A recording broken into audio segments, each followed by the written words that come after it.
असरंग और काकटपुर पुलिस द्वारा दुई ब्राउन सुगार बेपारी गिरफ और कोर्ट चालाण से धला जहर व्यवसाय कर चारि छक अंचल स्वराज दास को असरंग पुलिस हाथ में धरा पड़ा बेले काकटपुर पुलिस हाथ में निशान कुमार साहू धरा पड़ी।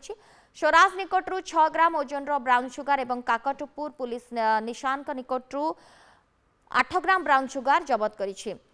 तेबे उभय को गिरफ्त कर कोर्ट चालाण कर दीर्घदिन हेब स्वराज चारि छक अंचल ब्राउन सुगार आनी असरंग थाना अंतर्गत तालदा निकट नदीबंध उपरे ठिया हुई व्यवसाय करथिला। तेबे विशेष सूत्ररु खबर पाई पहुंचीथिला पुलिस। निशा आम संसार रे केबे भी देखा नथिला आम अंचल रे एबे ता कबल रे समस्त युवपीढ़ी।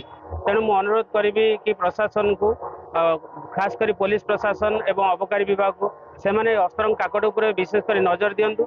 यह निश्चिंत भाव में आम अंचल को ग्रास करिछि। गाँ गहली रे एभली प्रकार व्यवसाय जो माने करछन्ती तांको विरुद्ध रे दृढ़ अनुष्ठान नियंतु, कार्यानुष्ठान नियंतु एवं पुलिस की या भितर खबर दियंतु।